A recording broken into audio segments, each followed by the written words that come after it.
आज हम लोग क्लास 6 की ज्योग्राफी एनसीईआरटी का चैप्टर 1 सौर मंडल में पृथ्वी चैप्टर का पूरा क्वेश्चन आंसर पढ़ेंगे।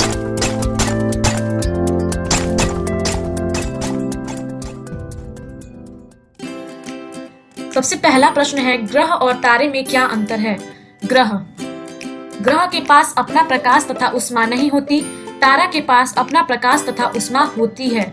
यानी सबसे पहला अंतर में हम लोग यह देख सकते हैं कि जो ग्रह होते हैं, जितने भी ग्रह होते हैं, उनके पास अपना प्रकाश या फिर उष्मा नहीं होती, लेकिन जितने भी तारे हैं सबकी अपनी प्रकाश और अपना उष्मा होता है।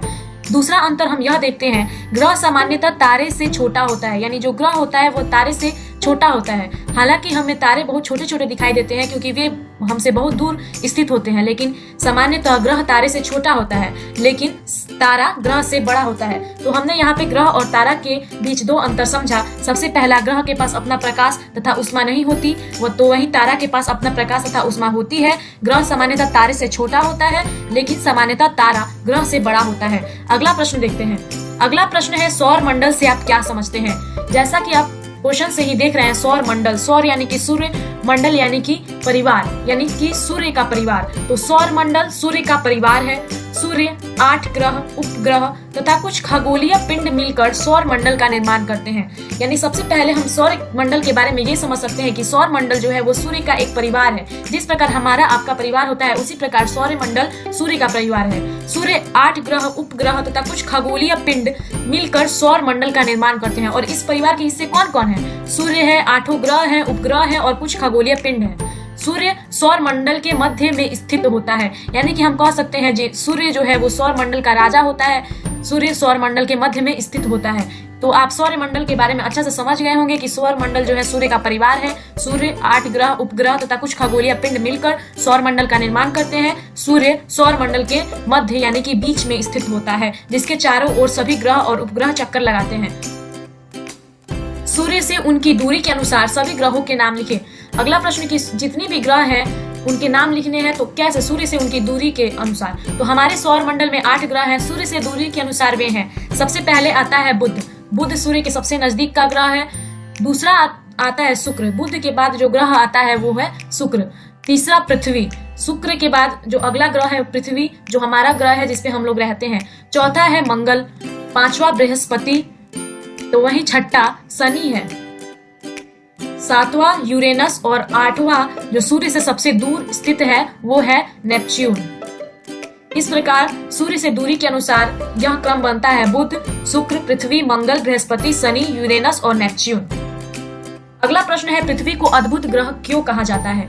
तो पृथ्वी को अद्भुत ग्रह कहा जाता है क्योंकि निम्नलिखित कारणों की वजह से पृथ्वी को अद्भुत ग्रह माना जा सकता है। पहला कारण तो यह पृथ्वी पर जीवन है। यानी कि पृथ्वी के अलावा जितने भी ग्रह हैं वहां पर जीवन उपलब्ध नहीं है, लेकिन पृथ्वी पर जीवन है। अगला, पृथ्वी पर जल है। पृथ्वी पर ऑक्सीजन गैस पाई जाती है।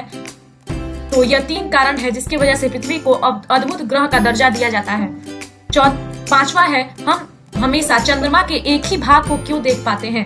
यानी कि जब हम लोग छत पर जाते हैं, आसमान में चंद्रमा को देखते हैं, तो हमको उसका आधा एक ही भाग ही क्यों दिखाई देता है, उसका पूरा भाग क्यों नहीं दिखाई देता? तो चंद्रमा लगभग 27 दिन में पृथ्वी का एक चक्कर पूरा करता है। यह अपनी धुरी पर भी एक पूरे चक्कर में भी इतना ही समय लेता है। यानी कि जितना चक्कर वह पृथ्वी का एक चक्कर पूरा करता है, उतना ही अपनी धुरी पर भी इतना ही समय लेता है। इस प्रकार यह दोनों प्रकार की गतियों को पूरा करने में समान समय लेता है। यही कारण है कि हम चंद्रमा का केवल एक ही भाग देख पाते हैं। ब्रह्मांड क्या है? करोड़ों तारों, बादलों तथा गैसों की एक प्रणाली आकाशगंगा है। यानी कि आकाशगंगा के बारे में यहाँ बताया जा रहा है कि करोड़ों तारे, जितने करोड़ों तारे, अनगिनत तारे, बादल और गैसों की एक प्रणाली मिलकर आकाशगंगा बनाती है। इस प्रकार की लाखों आकाशगंगाएं मिलकर ब्रह्मांड का निर्माण करती हैं। ब्रह्मांड की विशालता की कल्पना करना बहुत कठिन है। यानी कि यह भी कल्पना नहीं किया जा सकता कि ब्रह्मांड कितना विशाल है, कितना बड़ा है। हम सभी इसी ब्रह्मांड का एक हिस्सा हैं। सही उत्तर चिन्हित कीजिए। किस ग्रह को पृथ्वी के जुड़वा ग्रह के नाम से जाना जाता है?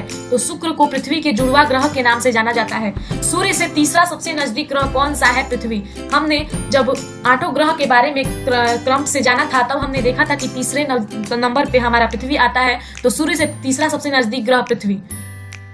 सभी ग्रह सूर्य के चारों ओर किस प्रकार के पथ पर चक्कर लगाते हैं? तो दीर्घ वृत्ताकार पथ पर।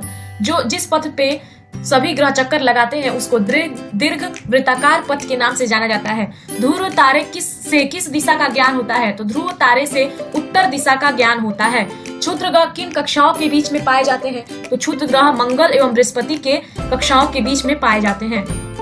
खाली स्थान भरें। डैश का एक समूह जो विभिन्न प्रतिरूपों का निर्माण करता है उसे डैश कहते हैं। तो तारों का एक समूह जो विभिन्न प्रतिरूपों का निर्माण करता है उसे तारामंडल कहते हैं। तारों की एक बहुत बड़ी प्रणाली को डैश कहा जाता है। तो तारों की एक बहुत बड़ी प्रणाली को आकाश गंगा कहा जाता है। डैश पृथ्वी के सबसे करीब है। तो चंद्रमा पृथ्वी का ही उपग्रह है, इसीलिए चंद्रमा पृथ्वी से सबसे करीब है। डैश सूर्य से तीसरा सबसे नजदीक ग्रह है। तो पृथ्वी सूर्य से तीसरा सबसे नजदीक ग्रह है। ग्रहों के पास अपनी उष्मा तथा प्रकाश नहीं होती है। जल्दी से सब्सक्राइब करो और बेल आइकन पे क्लिक करो।